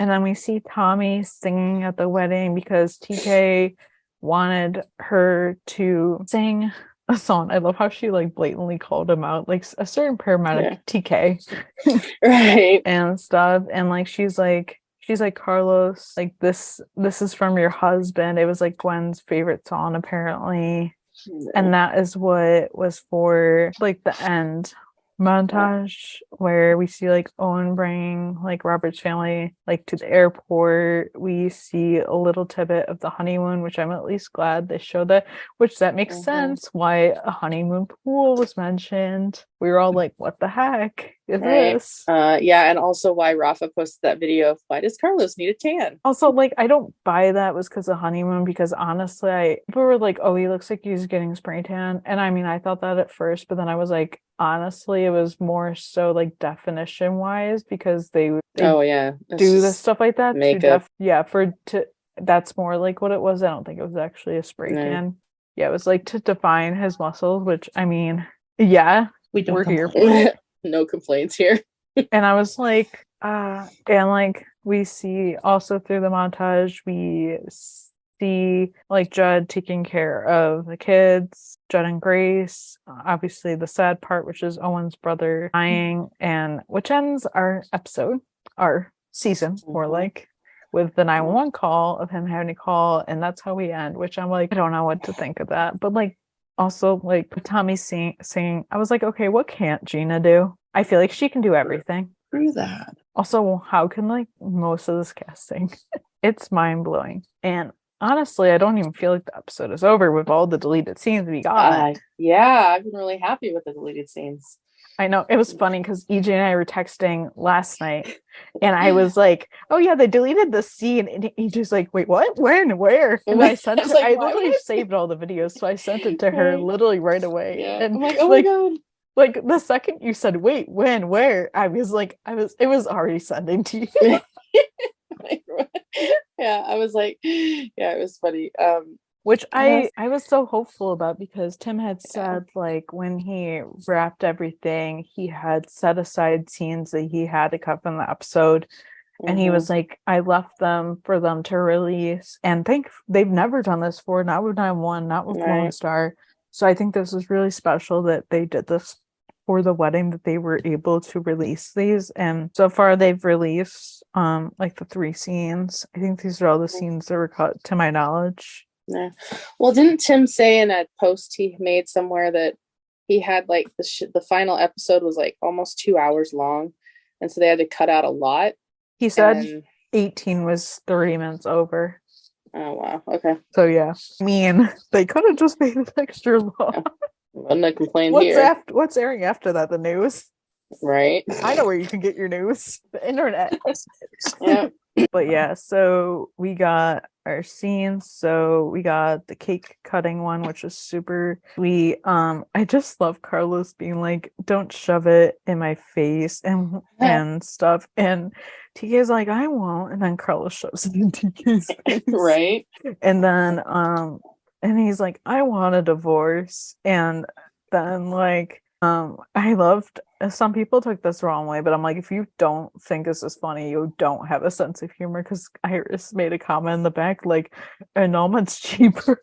Like, if you really get butthurt over that, you have no sense of humor, and I don't have any problem calling that out. And then we saw like Paul, Nancy, Mateo at like a punch bowl, like, and stuff, and they were talking about like what they were gonna make, like what Tarlos is going to make their name. So is it going to be Strand Reyes or Reyes Strand? Martian was very like up there for like Strand Reyes, but Mateo's like, no, it has to be like Reyes Strand. And like then TK is like, oh, are you guys having fun? And Marjan's like, can you settle a debate for us? And like, so like they're talking, and like TK is like, yeah, we don't think we're going to change your names for a while. And like, this is funny because it's been like a debate in the fandom for probably the last year, maybe year and a half. Everyone's been debating like what their names would be, and people are like, oh, I'm kind of sad, like I wanted their name, like their name tags like to be hyphened. And I'm like, I don't think, it's just not gonna happen right now. It doesn't mean it'll never happen. Right. And I love how like Marjan's boyfriend was like, oh, that's very modern. I know, I love him. Like I love Paul's girlfriend, and I love like him, not even just because he's Natasha's boyfriend in real life. Like I just I really like those storylines. Like finally Paul got himself like a nice girlfriend, like thank God. Like that's really nice. And yeah, that was just really funny. And then the final scene we got, I really liked because we got like a scene with like Owen and TK before, like it was before the wedding, and also like Andrea and Carlos, because like Owen and TK are talking, and like Owen's like, I don't think I could keep your mother away, not even like from the grave from today. And like TK almost forgot his kippa. Just funny, and Owen's like, I got it. And Owen's like, your mother would kill me if I forgot this. And then I love Carlos talking to his mom, because it did like tie up a few things and stuff, because Carlos is like wondering if like they're doing the right thing, and she's like, you can always like switch the tie, and he's like, that's not what I'm talking about. And Andrea says to him how like the day Carlos asked Gabriel to be his best man, he was the happiest she's ever seen him. So yes, you're damn right, we were doing the right thing. And like they both thank their parents, which was super sweet. And like I know a lot of people are like, why did they have to cut this? And I mean, they have to do things sometimes. It's not, and honestly, people are like, oh, but there is nothing, like I've thought about it extensively. There is nothing they could have cut from this episode, honestly. I mean, I'll still take cutting Wyatt's scenes and putting them in a different episode, but like that's a completely different thing. Realistically, the way they did it, they could not have done it. Right. And everything we got was just too important. And hey, we got to see them. In a way, this was like bonus features. Right. Maybe we can get sometimes. Shh. I mean, they could have moved, like, instead of having that couple of episodes ago, that Kendra storyline, they could have made Wyatt's thing then. Like, obviously, there's going to be things we, like, disagree about, but, like, there was literally, like, these episodes flowed, like, beautifully. They were literally, like, there was nothing left out. And, like, everyone, it was funny when everyone watched 911. They were so disappointed, and I hadn't seen it when like I watched Lone Stars, so like I didn't know. I just knew what my friends told me. But when everyone watched Lone Star, like they were fans that don't watch Lone Star, like I might start watching because apparently this is a lot better. Oh God! Wow. Yeah, it was. Yeah, that was something. But I don't like. I have nothing bad to say about this episode. Even the scenes I'm like, this could have been placed elsewhere. I'm like, whatever. It's just something that like when I watch it, I skip over. Like honestly, I could literally tell you what happened in like Judd Wyatt scenes without even having to take note of anything, because I'm like, that was easy. And I watched these deleted scenes so much that I didn't even have to watch them again. Yeah, but I loved it. It's top tier. Of course I'm sad. I'm going to be sad, but I'm also happy. I know. I'm going to miss Gabriel. Like, I feel so attached to him, and I forget where it was. It might have been on a TikTok I posted. Somebody was like, I feel like we lost a member of our family. And I'm like, we did. We totally did. Like, Gabriel was so amazing. Like, I have lost, like, in shows I've lost, we've lost so many characters recently. And like even this past year, so many characters in shows I watch have died, and I have like there was one a couple of weeks ago where I was literally bawling, and I was bawling for this one too, but I was just like it's just because I've got so attached to Gabriel, and I really like Benito, and it was just sad because my one thing with Gabriel is I'm like, okay, next season when Owen does something, who's gonna call him out on his shit? Like, we're not gonna get that. And I kind of am like, what the heck? So Owen, don't do anything. Seriously. Gabriel be rolling over in his grave. I'm really hoping like in the future they like, obviously I don't want them dwelling on him for ages or whatever, but like I want him to be mentioned. I want like to see some of the aftermath. And obviously we're gonna get a storyline around his actual murder. But like his memory, I want his memory to be brought up. I want Andrea included a little bit more. Right. Yeah. I love that woman. I know. Like, me too. I've seen so many tweets that are like, Andrea, get behind me when we're going in season 5. And I'm like, guys, oh gosh, it's too soon to be making jokes like that. Like, I have dark humor too, but like, we need a little bit more time before we make jokes like that. Right. Oh, and then what was it? Oh, I saw somebody saying like they were listing every character on the show that's lost somebody, and like, Grace, get behind me, because she's the only one that hasn't officially lost like anything that we know of yet. I know Anybody. she almost lost her dad. There's that. Right. Yeah. So I love these episodes. I did feel there were some things that could have been left out to give more room for the wedding, but I also am happy with what we got for the wedding, and I'm glad we were able to get deleted scenes, which is, like you guys have said, very rare, and I'm grateful for that. Right. Never heard of in this fandom or in this network. Right. Like, and I remember 10, 15 years ago, like when DVDs were coming out, like you were excited when they came out because there was usually like a gag reel and deleted scenes from certain episodes. But now we don't get that because everything goes right to streaming, which I'm glad we get them like more instantaneously, but it's also a bummer that we don't get the deleted scenes. I miss those features. I mean, if Lone Star came out with DVDs, even though I have it on Hulu, I would still buy them. Come on. Oh, me too. It's for sure. Lone Star. Oh, yeah. I love Benito. I think he's a great actor. I think he's amazing, and I am really bummed that they did this. I get why they did this. Still doesn't make it any easier.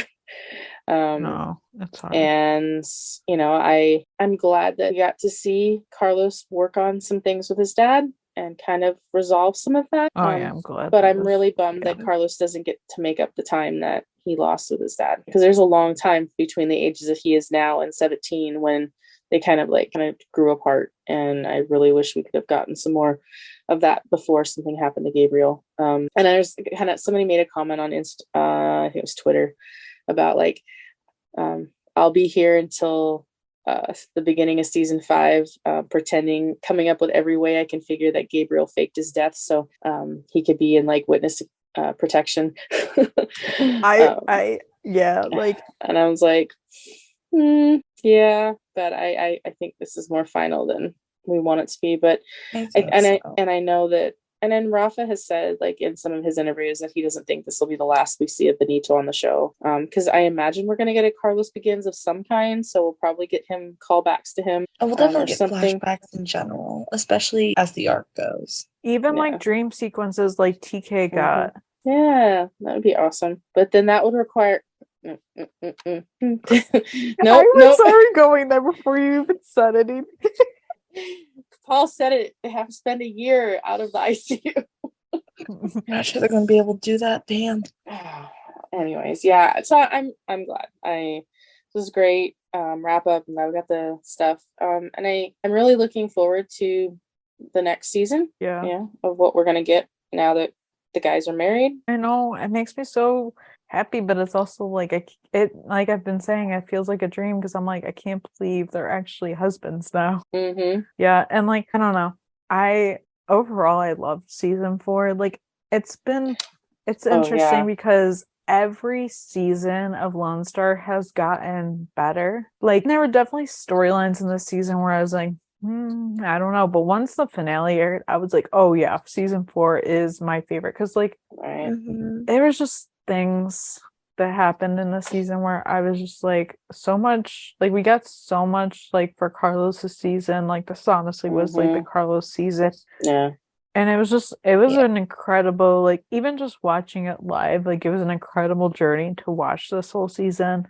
Right. Like, makes me so happy. Yeah. This was such a good season. And I'm so glad we got introduced to Carlos's sisters, and I hope we get more I of know, them I hope they come back. They casted them so good. And something I was noticing, the kid who played young Carlos, I think he was also playing one of the nephews. I didn't notice that. Okay. I couldn't tell because I don't think so. I don't know. I couldn't tell because the kids were only on the screen for a short amount of time, so I didn't really get a chance to tell. But I wouldn't be surprised because they pulled it off. They only really showed Carlos's side profile, and they only showed the kids for a few seconds. They could have done that. I don't know. He looked a lot bigger than they were. That's my only thing. That could also be camera angling too, so I'm not sure. Anyways, yeah. And there's so much to say about it. I know we could probably talk forever. I agree with what Katie said earlier. I feel like we have to unpack this in a couple of weeks because I feel like we're still not even fully processing what we just watched. So I know.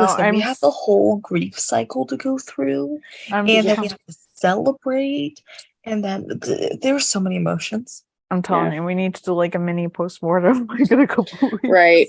But I mean, like in the end of it, like regardless of the tragedies, like Carlos and TK finally got married. This was a huge gift to all of us. We got served. We literally got served with no crumbs left. Right. And just the monumental things they did. It's an LGBTQ relationship, getting married in Texas, interracial, interfaith, both first responders, being officiated by a trans Black man in Texas. And I mean, just that alone is there. And I remember, it's funny because Rob Lowe used to be in the series Brothers and Sisters. And I think it was at the end of season 2 when Scotty and Kevin got married. They were like, it was like this huge thing in like 2009. It was like the first gay marriage on TV, like on broadcast TV. Like, I just feel like it's a small group that we've seen since then. So TK and Carlos are like one for the ages, and I'm so happy for them. I'm so excited for Husband season 5. My brain can't even comprehend that, if I'm being honest. But yeah, I saw somebody say this, I can't remember where, but they were like, why did all the Reyes children marry white men? Oh my God, guys, but like that is kind of funny. True. You can't pick who you love. Love is I know, that's what I said, but that was also like, it is kind of funny the way they said that and stuff, but like, hey, but yeah, let's get to fan thoughts because there's we have a few. Yeah. One word, brutal. It struck every single emotion with a knife. Gabriel and Carlos talk, the way Carlos slowly lost it and then came back to resume the wedding, to the final vows and songs, amazing, but sobbed through it all. I mean, didn't we all? Oh yeah. First, TK and Carlos are married. Also, we found out Carlos's full name. Rafa deserves an Emmy for his acting, especially as Carlos is grieving. Gina has a beautiful voice. I am seeing the tour production of the company next year. I can tell I will cry at being alive. I was up until 1 a.m. decompressing from the 2 episodes. I mean, relatable. Her emotional devastation, but Rafa, his Emmy, because he delivered in so many levels. Episode felt a little overstuffed with so many storylines, but the wedding was everything. I actually didn't think it was overstuffed, and if you guys watch 911, when you watch the episode, you'll definitely feel like that was more overstuffed. I don't think this episode was overstuffed. Comparing the two, and everyone has said that. I think it was beautiful and tragic. I was so angry and sad and happy. All the storylines were great, but I still hope we get more happy scenes. The last scene being live made me bawl my eyes out. Hats off to the entire cast, especially Rafa and Ronan. Heartbreaking, but loved the episode. I cried. It was awesome, but rest in peace, Gabriel. Oh my God, mind blown, so many emotions. I cried. Carlos is finally married. Yay. I cried. I loved how TK was there for Carlos. Just like how Carlos was there for TK, the vows, and TK's mom showing up. That was awesome to see. Yeah. And then like I wanted to know like what everyone's like thoughts were for this season and next season. A lot of people said like, obviously like an arc for like the Ranger storyline, getting different storylines, possibly like to find out like more about Gabriel. That's like mostly what it was. Yeah. And then like, obviously Tarlos being married. And obviously, like, the major storylines were, like, Carlos's, like, obviously all the wedding, like, paramedic storylines they did. Like, there was so much. Like, I can't wait to, like, I always say I'm going to rewatch, but I actually mean it this time. Yeah. Yeah. But, yeah. I can't believe the season's over. Like, it's going to be weird not watching an episode on Tuesday and not, like, doing any of the normal things. Like, I honestly can't believe it. Yeah. I feel like we should do a moment of silence for Gabriel.